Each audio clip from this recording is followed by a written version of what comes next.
योगायोगाने आज आमच्यासोबत वाईल्ड लाईफ फोटोग्राफर आणि पक्षी मित्र असलेले आमचे मित्र दिनेश तांबट सर आणि मिसेस तांबटही आहेत सोबत. नमस्कार मित्रांनो, परत एकदा स्वागत आहे सर्वांचं आपल्याच यूट्यूब चॅनलमध्ये. आज आपण आहोत काय रे या एरियाचं नाव?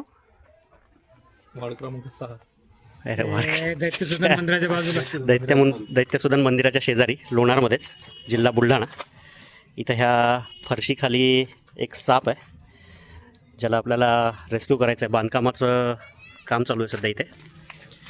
आणि योगायोगाने आज आमच्यासोबत वाईल्ड लाईफ फोटोग्राफर आणि पक्षी मित्र असलेले आमचे मित्र दिनेश तांबट सर आणि मिसेस तांबटही आहेत सोबत, ज्या आज हा रेस्क्यू एक्सपिरियन्स करणार आहे.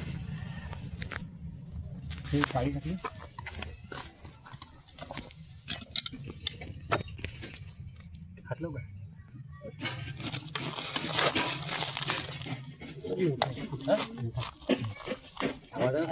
सबल आहे का रे कधी?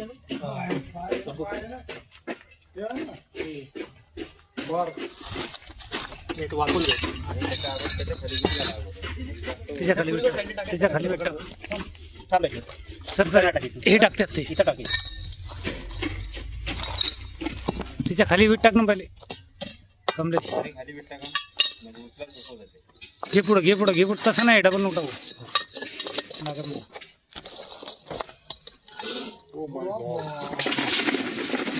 स्टिक सर आला पाहिजे.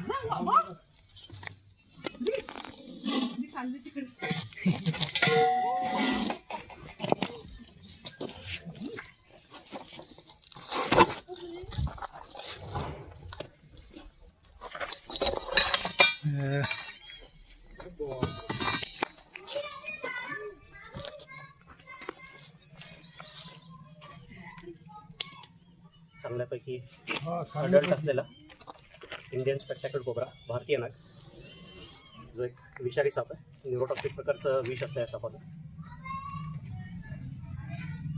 नाग हा असा एकमेव साप आहे जो प्रॉपरली फणा काढून उभा राहतो.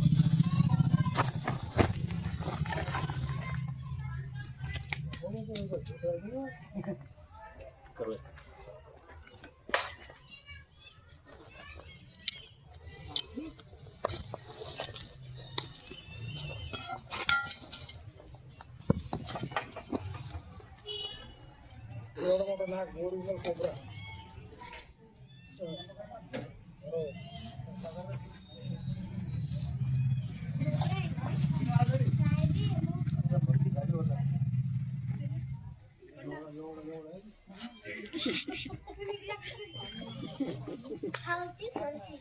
झालाय सुरक्षित रेस्क्यू. लवकरच दिव्यात सोडून येण्याच्या नैसर्गिक आदिवासी दिसला कोणाला पहिले? गेलं पुढे सांग ना आम्हाला जरा.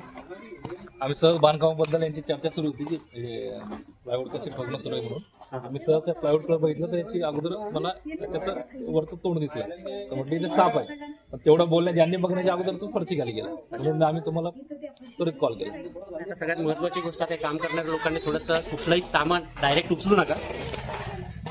जे काही तुमचं सेंटरिंगचंही सामान पडलेलं आहे ते उचलायच्या आधी थोडंसं आधी हलवून घ्या, कारण त्याच्यामध्ये साप बसलेला असू शकतो गरमीसाठी. सध्या थंडीचे दिवस आहे आणि असंही समोर असल्यानंतर साप काही करत नाही, पण अंगावर जर पाय जर पडला किंवा चुकून जर त्याला धक्का लागला तर साप त्यावेळेस चावू शकतो. या गोष्टीची थोडीशी काळजी घ्या आणि सुरक्षित राहा. धन्यवाद. हाय मित्रांनो, आता अमोल सरदार यांच्या घराशेजारच्या बांधकामावरनं पकडलेला इंडियन स्पेक्टॅकल कोब्रा, भारतीय नाग, चांगलाच अग्रेसिव्ह आहे. पकडतानाही बराच घाई गडबडीत होता आणि आताही बघू शकता केवढा जबरदस्त स्टँड देऊन उभा राहिला. ऑलमोस्ट त्याच्या बॉडीच्या हाफपर्यंत तो उभा राहतोय. भारतीय नाग, इंडियन स्पेक्टॅकल कोब्रा.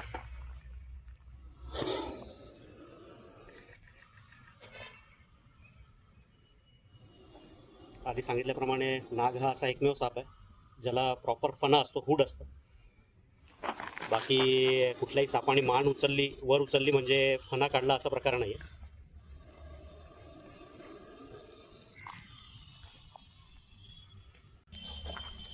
त्याला त्याच्या नैसर्गिक अधिवासात सोडण्यासाठी आपण आलेलो, मानवी वस्तीपासून दूर जंगलामध्ये. विषारी साप भारतीय नाग. दिला मित्रांनो सोडून या सापाला याच्या नैसर्गिक आदिवासात. जर व्हिडिओ आवडला, काम जर आवडत असेल तर लाईक करा. चॅनलला अजून सबस्क्राईब केलं नसेल तर सबस्क्राईब करा आणि कमेंट करायला विसरू नका. धन्यवाद.